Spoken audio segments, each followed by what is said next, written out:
Mims obviously played for Georgia. I'm a Georgia fan, yes. I think the thing that everybody is saying about Mims is 100% true, and I don't know if there's a right answer, and it's impossible to forecast a right answer is where I'm at on Mims. You can't sit here and suggest to me that he's a huge project. Like there's one thing he didn't play just 8 games because he's not good enough like to play in the NFL, clearly, and he's not just a size guy. There was some injury concerns, yes. Like, that's part of it. And then the other part of it is that he did play at Georgia. And I'm not just saying that because I'm a Georgia fan, but, like, this guy played behind a senior-laden class that went and won the national championship. And there's a reason why he didn't play, and it's largely because, again, he sat behind Warren McClendon, who was a very, very good player. And then he gets hurt, and then he gets an opportunity to play, and in the 8 games that you get a chance to see him play, most notably probably against Ohio State, he looks like the best tackle, quite honestly, in the draft. My point would be this: like, if he's on the field and he's healthy, he would have been the first. He would have been the first tackle taken, in my opinion. But the reality is that he didn't play.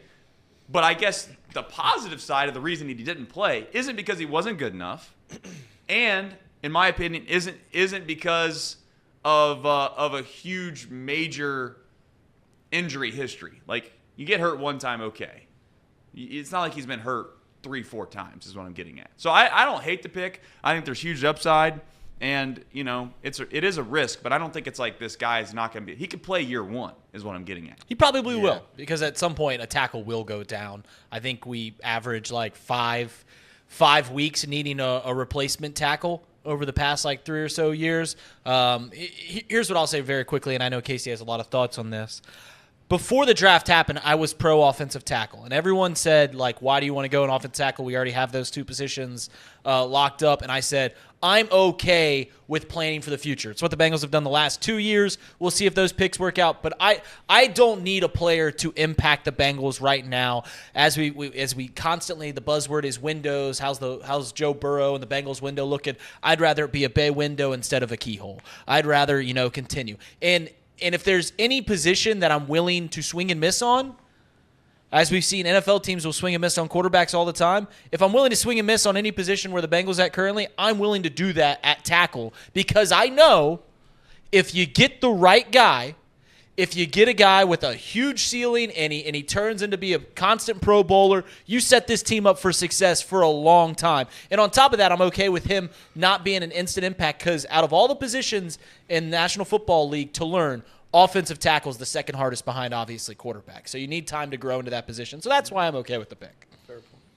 Yeah, I mean, out of all the players that were available to the Bengals, and if they were gung-ho set on getting a guy that was going to protect Joe Burrow, Amarius Mims was the correct choice there. So I can't really fault them for the guy that they ended up going with. If it was Troy Fautanu, I've had a whole different conversation here today. I would have been very upset. Amarius Mims, like you said, Trace, might have the highest upside out of all these guys in the draft. He didn't have very many flaws, just not a lot of film to go off of. And I said this on the show yesterday on Chatterbox Bengals. You do the football math. He's completely shutting down a guy that's going to be a top 10 edge rusher next year, and JT Tolomalu. I mean, that's a guy that you would want to bring in your building. Not only that, he's the most athletic offensive lineman we've ever drafted. The whole time that Zach Taylor's been in a head coach here, he's brought in guys that were not very athletic, and that can be problematic in terms of molding guys, in terms of developing guys, because they're just not athletic enough to be what you need them to be. That's not going to be Mims. Mims, he can do it all. It's just whether or not he can stay healthy. The injuries that he sustained, I did a little research on this. All of them were mainly soft tissue injuries, which are injuries that you can prevent if you're doing good enough exercises and stretching and things of that nature. Now, he's had a lot of them, but I think when you get to the NFL level, you're going to be focused in on doing everything you can to stay healthy. He's going to be playing beside 2 guys Orlando Brown Jr., who stayed healthy mostly throughout his career, and Trent Brown, who has not been as healthy, but both have very similar play styles to what Mims is going to bring to the table to you, and some. So I think he's coming into a really good situation, going to be playing behind guys that are similar in stature, similar in play style, and I think that Mims was the right choice if you're going offensive line. Now, my problem with yesterday's draft was that you could have picked the number one corner, which to me I think provides a little more value. You're getting a lot more snaps out of that guy year one than you are Mims. And on top of that, my guy, Jerzon Newton, which ended up falling, happens to me every year apparently. DeJuan Jones, Jerzon Newton, what's the difference apparently? He was also on the board. So those are my only two gripes. If you're going to ask me what the grade is, to me it's a B to a B plus because of the upside. I see a lot of people just hating on this pick. I'm not as down on it as I was, maybe alluding to how down I would be after looking into it a little bit more. I don't think the injury stuff is as serious as maybe people make it out to be. Soft tissue things, sometimes they linger, sometimes they don't, and it's just going to be dependent on if he does a good enough job preventing it. I think when I first saw it, I wasn't excited. But when you talk it's about not a sexy pick, that's for sure. When you talk about the Cincinnati Bengals, you're going to talk about Joe Burrow, and when you talk about Joe Burrow, you're going to bring up the offensive line. Having depth at that position coming into this season, you could have worse problems. But the issue I had is that there are worse problems, and that the offensive line, though maybe not as good as we had hoped last season, they weren't the issue for the bad play by the Cincinnati Bengals. It was primarily on the defensive side of the football, and that's who I would have wanted to attack in the draft. And that's what I wanted to see. I wanted to see a defensive player. Obviously, that's not what we got. The good news, this kid's easy to root for. I saw in his reaction, I think, was the best out of anybody who got drafted last night. Genuinely happy. I think he was crying, making exciting noises with his family. He said last night it's his dream to play for to block for Joe Burrow. I like the pick. It's a C+ pick for me. It's a fine pick. It's not a bad pick. There's worse positions you could have gotten. I thought it was fine. It's a wait and see. It's a wait and see. That's right. That's my favorite thing about the draft is that you have all the pundits and all the experts, right, that are going to go out and give the draft class grades. And if we went back and looked at the draft class grades of all time, we're going to quickly find out that, again, I don't know what the hit rate is on the experts, but I know this. It's not 100%. And I also know that, you look back at maybe some of the guys that you were least excited about, they turn into being the reason as to why these franchises are great, right? More times than not, I'm sure the Cowboys fans weren't excited when they drafted, basically that incredible offensive line that allowed them to be competitive. And I know they didn't get over the proverbial hump, and there's reasons for that. But at the end of the day, your biggest asset that is on your entire roster, the guy that's made the most money in the history of the franchise, it's hard for me to sit here and suggest that it's a bad idea to protect him and take a chance on him. That's true. And I think that you can say, hey, you had better value at the cornerback position because you had all those guys on the board, and you're saying maybe you could have got the best defensive back in the entire draft. That might be true, but at the end of the day, what is the difference between having the best defensive back and trying to find somebody maybe in the second or third round versus getting the guy that everybody sits here and clamors for every single year, which is, hey, we need somebody to protect him. And I obviously teased right before we went to break that for me personally, this is a pretty cool thing because I had followed a guy named Brooks Austin. I'm as many know in this office, and maybe you don't know if you've not watched this show long enough, I love Georgia football. It's probably my number one fandom. I've become a fanatic. And I start to find things, and I try to inundate myself with as much content as humanly possible, and I ran across a guy named Brooks Austin. Now, back when I found him, thank God, he wasn't as big of a deal. He wasn't running around. He wasn't with all the big wigs, as they say. Next thing you know, he's got Gary Danielson and Pate on his show. Next thing you know, I'm like, wow, this guy's blowing up. It's because he knows football. And the beautiful thing for our audience is, Brooks, as I welcome you in here, is that you're an offensive line guy. And you got a chance to see Amarius Mims play a significant amount, or at least be around the program. You've heard the rumors of pretty much all of these guys since they come up from high school right into their obviously collegiate programs. Mims, around here, I got to be honest, it's a 50-50 split. You got some people that are very, very upset that they took this guy. How's he only played 8 games? And then you have the other side of the aisle that's like, hey, this guy meets all the measurables, incredible athlete, has an incredible high ceiling. I guess I'll just give you the open floor right now to say your overall thoughts on Mims in general, and do your best to try to be unbiased if you can.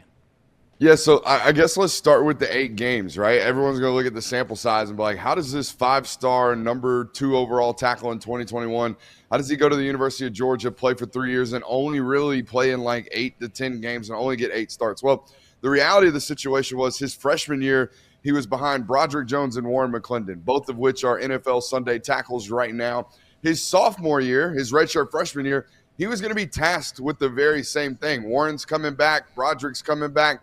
We need you to sit another year. That was something that was like, man, I'm a 3-and-done football player. I'm 6'7", 330 pounds. People have been telling me since I was 15 years old, I'm going to be a first-round draft pick. I got to get out of here. So he hits the portal in the spring of his redshirt freshman year, and he takes a visit to Florida State, gets down there and's like, is this what the rest of college football looks like? I'm going to go back to Athens. Goes back to Athens, gets developed for another year, and only starts to 8 football games, has a tightrope surgery midway through the season, goes down with an ankle injury against South Carolina. So I can really explain away the lack of starts, right? I can look at it on its surface and say, well, this wasn't a guy that was continuously hurt. He had an ankle injury in college and got rolled up on, and he popped a hamstring during the NFL Combine. But this wasn't a guy that couldn't practice his freshman year because he had a back injury or, tweaked his knee his sophomore year, and that's why he missed time. No, this was a guy like a lot of football players at the University of Georgia had to sit because the guys in front of him were better and were starters at the time, and he just didn't have a chance to beat those guys out. But, man, what he put on tape during his time at the University of Georgia is one of the higher ceiling prospects at the tackle position I think the NFL's seen in quite some time.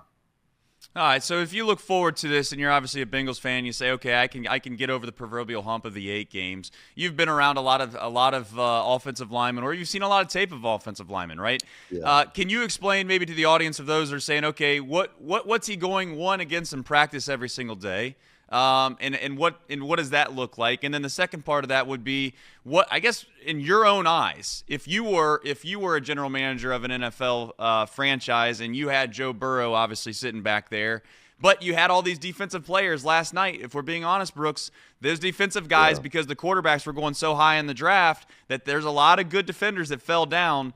Do you think the risk was worth the reward at 18? I don't study the NFL as much as I do college football, obviously. But my history of the NFL draft tells me this. The blue chipper at offensive tackle is far more likely to be a hit than the blue chipper at wide receiver, and vice versa. The third-round draft pick at defensive line is far more likely to be a hit than the third-round draft pick at offensive tackle. How many all-pros we've seen drafted at the tackle position in the third round?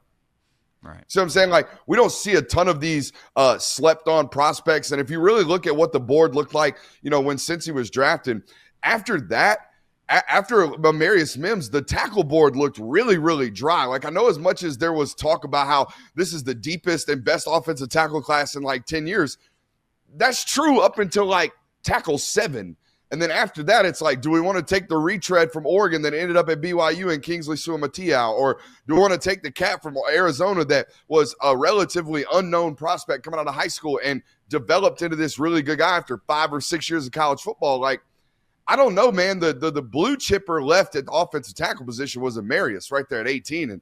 And since he took him, the best defensive players were probably available. The best corner was available. But, we've seen first-round corners hit or miss, rather, at a little bit higher of a rate than we have first-round tackles, particularly, like I said, with that drop-off after that. So if I were a Cincinnati Bengals fan, man, I would go back to 2022, and I would watch Amarius Mims versus Ohio State in the Chick-fil-A Peach Bowl, and I would shut up. I would just watch that, and I'd be like, this is what I got. I wouldn't pay attention to anything else. I would watch that tape and watch him take JT Tuamaloau out in his first career start and handle him, and watch him take the other, defensive end that was a first round or a third round draft pick and handle him, right? Jack Sawyer, come in. Okay, we're going to handle you. All right. I would watch that tape, and I would just be quiet about all the other questions, even though I know there are a bunch of other questions about, full sample size of this athlete. He's only got 8 games. I know, but he looked damn good in 8 games.